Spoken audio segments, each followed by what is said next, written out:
حضرت خواجہ حسن بصری رحمت اللہ علیہ کے پاس ایک عورت آئی اور آ کے عرض کرنے لگی، حضور میری بیٹی تھی وہ فوت ہو گئی ہے، میں اس سے ملنا چاہتی ہوں، ملاقات کرنا چاہتی ہوں، حالت خواب میں اسے دیکھنا چاہتی ہوں، مجھے کوئی ایک وظیفہ بتائیں۔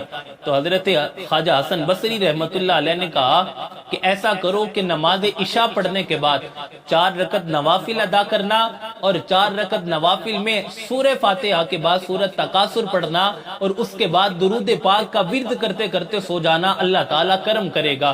حضرت خواجہ حسن بصری رحمت اللہ علیہ نے وظیفہ بتایا، وہ وظیفہ پوچھنے کے بعد وہ چلی گئی۔ جب اس نے یہ وظیفہ کیا تو حالت خواب میں اس کی بیٹی اسے ملی، اس نے دیکھا کہ اسے گندک کا لباس پہنایا گیا ہے اور آگ کی بیڑیاں پہنائی گئی ہیں۔ جب اس نے اپنی بیٹی کو اس حالت میں دیکھا تو وہ پریشان ہو گئی، خوف زدہ ہو گئی۔ وہ اگلے دن حسن بصری رحمت اللہ علیہ کی بارگاہ میں آئی اور جا کر سارا ماجرا سنایا کہ حضور اس پہ تو عذاب ہے، وہ عذاب میں مبتلا ہے، اب ایسا وظیفہ بتائیں کہ میری بیٹی کو عذاب سے نکالا جا سکے، اللہ تعالیٰ اس کے عذاب میں تخفیف پیدا کر دے۔ تو حسن بصری رحمت اللہ علیہ کہنے لگے صدقہ کرو، شاید اللہ تعالیٰ اس کے عذاب میں تخفیف پیدا کر دے گا، اللہ تعالیٰ کرم کرے گا۔ جب یہ بتایا تو وہ عورت چلی گئی۔ تو حسن بصری رحمت اللہ علیہ کو حالت خواب میں کچھ دن بعد وہ لڑکی ملی۔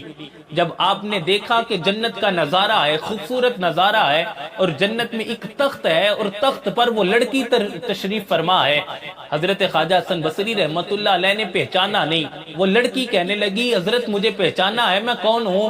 تو حضرت خواجہ حسن بصری رحمت اللہ علیہ کہنے لگے میں نے پہچانا نہیں ہے، تم کون ہو؟ کہا میں وہ اس کی بیٹی ہوں کہ جس کی والدہ آپ سے وظیفہ ملاقات کا پوچھنے کے لیے آتی تھی، اور بعد میں آ کے عذاب کا بتایا تھا اور عذاب میں تخفیف کا وظیفہ پوچھ کر گئی تھی۔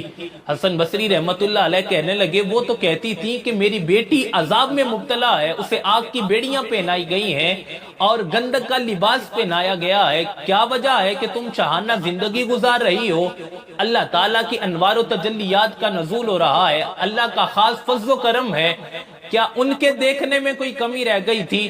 کہا نہیں، جب میری والدہ نے مجھے دیکھا تھا تو واقعی ہی مجھ پہ عذاب ہو رہا تھا، اکیلی مجھ پہ نہیں، اس قبرستان کے 70,000 مردوں پہ عذاب ہو رہا تھا، لیکن ادھر سے ایک عاشق رسول گزرا، ادھر سے حضور علیہ السلام پہ درود و سلام پڑھنے والا گزرا، اس نے درود و سلام پڑھ کر اس کا ثواب اس قبرستان والوں کی طرف منسوب کیا۔ درود پاک پڑھنے کی وجہ سے، اس کا درود پاک پڑھنے کی وجہ سے اللہ تعالیٰ نے صرف مجھے ہی یہ مقام عطا نہیں کیا جن پہ عذاب ہو رہا تھا، 70,000 مردوں کو یہی مقام عطا کیا ہے۔ اللہ تعالیٰ یہ درود پاک کی برکتیں عطا کرتا ہے کہ ایک درود پاک پڑھنے کی وجہ سے 70,000 مردوں کو شاہانہ زندگی جنت میں عطا کی گئی ہو۔ درود پاک پڑھنے کی وجہ سے ہے کہ اللہ تعالیٰ نے انہیں اتنی خوبصورت جنت میں زندگی عطا کی۔ اگر ابھی انہوں نے خود نہیں پڑھا، کسی نے پڑھ کر ان کی طرف منسوب کیا ہے، تو اللہ تعالیٰ نے یہ کمال عطا کیا ہے، یہ رتبہ مقام و مرتبہ عطا کیا ہے۔ اگر جو بندہ اپنی زندگی میں خود درود پاک کی کثرت کرتا ہو، اللہ تعالیٰ اس پہ کتنا کرم فرمائے گا۔ اللہ تعالیٰ ہمیں درود پاک کی کثرت کرنے والا بنائے۔